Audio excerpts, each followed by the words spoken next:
backing down. Go Luther. Mm-hmm. I mean, Yes. you gotta love him. I mean, that takes guts. That takes courage. He doesn't know either by renouncing. He doesn't know if he's ultimately going to face the same fate as Wycliffe or Huss. Right. I don't think he knows that. So, I mean, when he says this, he is saying this, I think, maybe believing that he's possibly going to die. And I mean, that's another thing. These people were willing to die for what they believed in. They had to be willing to die. Like I said earlier with Wycliffe, when Wycliffe was recruiting people, or people would come to him, they believed in what he was teaching, they believed in what he wanted to do. He would prepare them for what they were going to face, because he knew they were going to be martyred. They were going to be killed. At the very least, they were going to be imprisoned, tortured. Their lives were going to be in upheaval. At the worst, they were going to be martyred and die. We take this freedom of religion, we take it so much for granted here in America. Most of us just, and I say us because I'm including myself, we roll out of bed, we're like, oh, do I have to go to church? Do I want to go to church? And how many of these men die so that we have that privilege? And that's the way we treat it. That's the way I've treated it. I mean, I hate to admit that, but I mean, I would be a liar to say anything less than that. It's the truth. We take it for granted. And this was something that was revolutionary at that time. There was no freedom of religion in medieval Europe. You were Catholic or Christian, or you weren't anything. And to not be Christian meant that you were excommunicated, which excommunication meant not only could you not receive the sacraments, which the church believed that if you did not receive the sacraments, you were going straight to hell. That was a ticket straight to hell right there. You did not receive last rites. What are last rites? But prayer and confession and receiving the sacraments before death. You could not be buried in consecrated ground. Most of these cemeteries and the graveland in Europe at that time was all consecrated. It was church land. So if you were excommunicated, you were basically buried in some unseemly place, more than likely. This is serious. And as time has gone on, I think we have lost touch with just how serious this was. Because it's part of who we are in America. It's freedom, separation between church and state is one of the bedrocks of this nation. And we take that freedom and that right to choose. Oh, how we take that for granted. Anyway, I need to move on. I need to quit. So to finish things off, once Luther says he is not going to recant, and he's not going to renounce, and he will not back down, Charles V, man, he is so sneaky. He pulls the ultimate weasel move. He tells Luther that he is going to give him safe conduct back to Wittenberg. So he has nobody can touch him. From Worms to Wittenberg, he's safe. But once he gets to Wittenberg, he is a wanted man, and anyone who wants to kill him can do so without fear of reprisal. So basically, he has just given him safe conduct to Wittenberg so that when he gets to Wittenberg, he's a sitting duck. So Luther, to avoid any sort of he wasn't necessarily taking that safe conduct too seriously, obviously, because of Huss. So he leaves in the middle of the night from Worms, and on his way has some horses. He and some of his most trusted followers, they have horses, and they get him out. they're riding along, and then more men and horses sort of jump out of, like, I don't know, like the forest or wherever on the side of the road. And they are sent by the Elector Frederick. The Elector Frederick was the one who went to Luther and wanted him to be a professor of philosophy at the University of Wittenberg. And an elector basically means he has the job, they have the job of electing the Holy Roman Emperor. They're kind of like a secular cardinal, is the closest thing I can think of to it.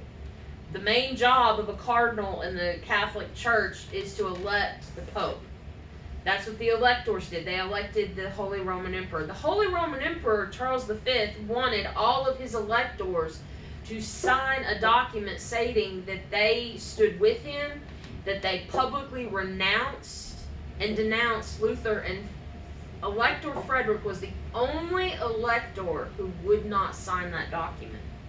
So he got some people he knew, got more horses, and they gave Luther safe passage to Wartburg, a little church, it was a little church he stayed at there, so that he could avoid Wittenberg.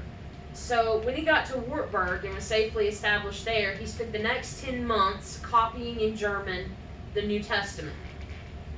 After Wartburg, he then set about, and I think it took him quite a few years to do the Old Testament. The New Testament was relatively easy, but he spent quite a lot of time with the Old Testament, because he would go to butchers and find out, like, the names for, like, the different parts of the body, the different parts of the,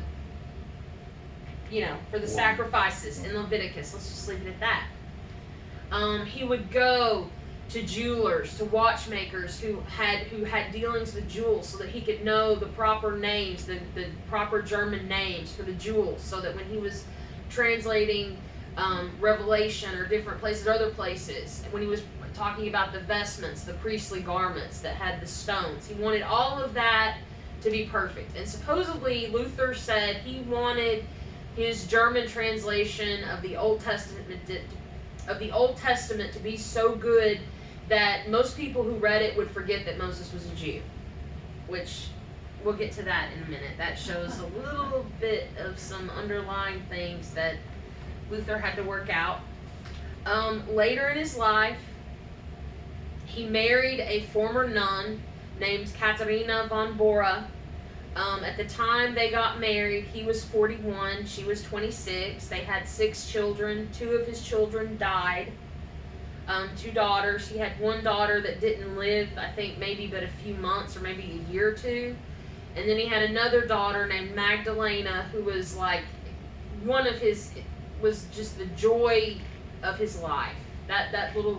His daughter, they had a very close relationship, and she died in his arms. And after that, that was something that just devastated him, and he never really got over that. He was aware, it's interesting because at the time Luther lived, you have John Calvin in Switzerland, in Zurich. You have Zwingli.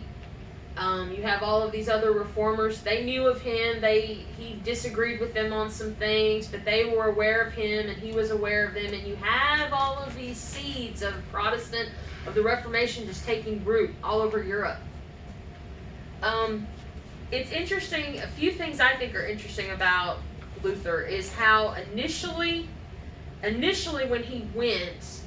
When he was going through the theses, and I think even before kind of the Diet of Worms, before he got there, he didn't want to break with the church. He really, in his heart of hearts, didn't want that. But as the Lord worked His will, he did have to make that break, because the Pope, he was excommunicated officially in a papal bull by Leo X, and that's like that's like the single most famous thing that Pope is known for, is excommunicating Luther. But once it appeared that there was no way for him to proceed other than making a break, you got to give the man credit. I mean, he was true to that. Now, there were still things he believed that were Catholic. I mean, he still believed in transubstantiation, basically the power of the priest to turn the flesh, the bread and the wine into the blood and flesh of Christ. He did believe in that. There were certain things he did believe in that he retained because of that. But the biggest thing I think we have to thank him for is the fact that, you know, he believed in every man's conscience. The conscience that, you know, it doesn't matter how many works you do. It doesn't matter how many times you go to Mass. It doesn't matter how many times you confess. It doesn't matter if you confess 6 hours, 10 hours, 12 hours, 24 hours. It doesn't matter. What matters is Jesus. And he believed in the right of man to choose for himself. You know, I think one of the saddest things about Luther is how after a lot of things had happened to him, as he got older, as life happened, he became more and more bitter. And in 1543, he wrote a book that, I don't know, I have to believe in my heart, if Luther knew how that work was used, I think he might recant it. I think that might be the one thing he would renounce. He wrote a book called On the Jews and Their Lies. And it is full of hatred, and he says some pretty vile things. There's a lot of debate among theologians and expositors, you know. Does that basically count Luther out? Should we just forget about Luther altogether? Does that basically, you know, you've done that, you can't do that? This is just my opinion. I don't think it does. Because, you know, in the Bible, God didn't throw King David away.